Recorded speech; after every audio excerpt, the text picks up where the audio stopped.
Hello my friends, welcome to my YouTube channel. अगर आप लोगों को मेरी चैनल की स्टोरीज अच्छी लगे तो लाइक शेयर सब्सक्राइब जरूर से जरूर करना। बेल आइकन बटन भी प्रेस कर देना। मेरा नाम दीप्ति है। मैं अपनी सिस्टर की एक स्टोरी आप लोगों के साथ शेयर करना चाहती हूँ। मेरी सिस्टर शादी होने वाली थी। उसकी मांगनी हो चुकी थी। शादी का डेट भी फिक्स हो चुका था। कुछ ही दिन बचा था उसकी शादी को। अचानक से मेरी सिस्टर की तबीयत बहुत ख़राब होने लगी।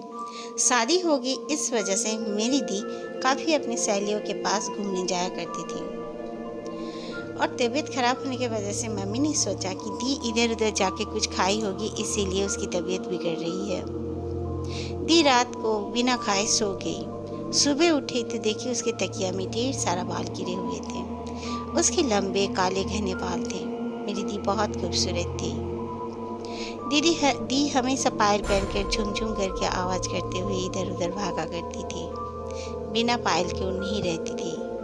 उसे डांस भी बहुत अच्छी तरह से आती थी।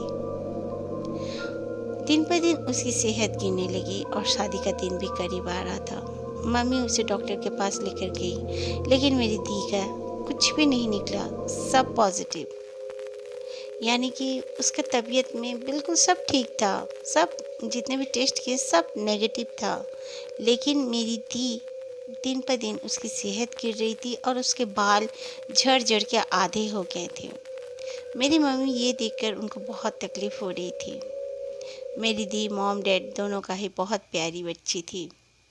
मेरी दी शादी के 7 साल बाद हुई थी और उसके 3 साल बाद मैं हुई थी। मेरी दी की ऐसे हालत देख के पापा भी काफ़ी परेशान हो गए। अच्छे अच्छे डॉक्टर्स को दिखाने लगे और चाहते थे कि शादी पोस्टपोन कर दिया जाए। लेकिन मॉम ने कहा ऐसा कुछ करने का ज़रूरत नहीं पड़ेगा, देखते हैं क्या होता है नहीं होता है। मॉम ने उसे देखकर मॉम बहुत डरने भी लगी। रात के वक्त मॉम उसके पास सोया करती थी। मैं साइड में और दी साइड में, मॉम हमारे बीच में सोने लगी। अकेले नहीं सोने देती थी क्योंकि दी रात के वक्त जोर जोर से चीखते चिल्लाते हुए उठ जाया करती थी। कहती थी कि ये दोनों औरतें मुझे मार डालेंगी। और दी का कुछ दिन बाद फिर से स्टार्ट होने लगा। उसके शरीर में नीले नीले जैसे दाग, कुछ स्पॉट दिखने लगे। डॉक्टर्स को दिखाया। डॉक्टर्स ने वो सब भी चेक किया। कहा इसमें कुछ ना ही ब्लड जमा है, ना ही कुछ जैसे किसी ने जोर से दबाया हो स्किन पे, इसीलिए ऐसे स्पॉट आया। कुछ समझ में नहीं आ रहा था। मॉम को कुछ नहीं सोचा। उन्होंने क्या किया, आराम कर दिया। उसके पास बैठकर बजरंग बाण पढ़ना शुरू कर दिया। बजरंग बली की चालीसा और बजरंग बाण ये सब पढ़ती रहती सारी रात। तो दी आराम से सो जाया करती थी। जब भी मॉम उसके सर के सामने में फ़ोन को ऑन कर देती और चालीसा लगा देती, दी सुकून से चैन से तब चुपचाप बैठी रहती या सोई रहती। वरना आधे समय जब भी उसको कुछ ऐसे होता, दी इधर उधर देखती रहती और मुझे बचाओ मुझे बचाओ। कुछ कुछ देर बाद ही चिल्लाते हुए दौड़ते हुए मम्मी के पास आ जाया करती थी। दी ज़्यादा बोलना भी बंद करती थी, ज़्यादा बोलती भी नहीं थी। ये सब देखने के बाद हम सब बहुत घबराए हुए थे। कोई भी परिवार के लोग ऐसे अगर किसी को देखेगा, अपने परिवार के एक सदस्य को, किसी को भी परेशानी होगी। फिर भी मेरी मम्मी पापा बहुत ढाढ़स बांध कर थे और हमेशा बजरंगबली का ही। मम्मी एक बात अपना यूट्यूब से देखकर ही देखी किया, जो एक पानी के ग्लास में कुछ फूंक कर चैंटिंग करके गॉड का नाम लेकर, ऐसा करने से भी इंसान का सेहत ठीक होने लगता है। मेरी मॉम ने वैसा किया। रोज़ सुबह शाम उसे उस पानी को देने लगी तो मेरी दी थोड़ी थोड़ी सुधार उसमें आने लगी वाकई में। फिर मेरी मॉम ने यूट्यूब में ही फॉलो कर रही थी। फिर मेरी मॉम ने क्या किया, कपूर और फिर लौंग और कुछ कुछ ऐसे जलाने के लिए कहा गया था। मॉम ने ऐसा करना भी चालू किया और दी को बार बार रोज़ शाम के समय में सरसों से, पीली सरसों से उसको 7 बार फिराती और बाहर फेंक देती। धीरे धीरे धीरे धीरे इसी से मेरी दी ठीक होने लगी और दी खुद से बजरंगबली का चालीसा पढ़ने लगी। हर शाम को एक घी का दिया जला लेती और बजरंगबली जी का चालीसा पढ़ने लगती। फिर भी मम्मी ने कहा कि ये सब तो ठीक है, लेकिन मुझे पता तो करना होगा कि कौन ऐसा किया था क्या नहीं। देखिए, शादी शादी को और 7 दिन बाकी थे।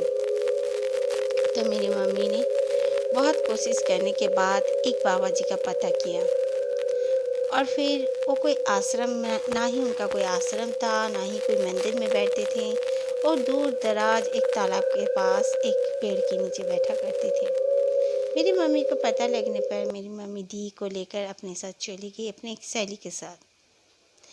वो बाबा जी ने दी को देखते ही उन्होंने कहा कि तुम्हारी बेटी पे किसी ने ब्लैक मैजिक कराया है, जो कि तुम्हारी बेटी पे अब असर नहीं हो पा रहा है उतना। जो भी इसके पीछे पड़ी हुई है 2 डायन हैं, लेकिन वो दो डायन इसका कुछ खराबी नहीं कर पा रहे हैं, क्योंकि तुम्हारी पूजा पाठ और तुम्हारा भक्ति भाव से तुम्हारी बेटी से वो लोग दूर हो रही हैं। फिर भी इसके ऊपर में उनका कुछ असर है, मैं हटा दूंगा, कहकर बाबा जी ने उनको झाड़ फूँक किया और दी को कुछ पत्ते दिए फूँक कर, और कहा कि सुबह शाम ये पत्ते तू खाती रहना और पानी पी लेना।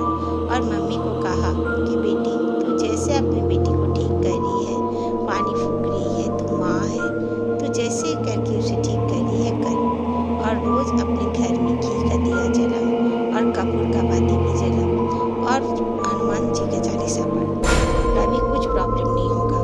और उन्होंने कहा कि हनुमान जी का चालीसा जो पढ़ेगी, इतना ज़ोर से पढ़ना जो अपने घर की दीवार से टकराए, इतना ज़ोर से पढ़ के तब देखना, जो तेरी बेटी तो क्या, तेरे कभी किसी को कुछ नहीं होगा।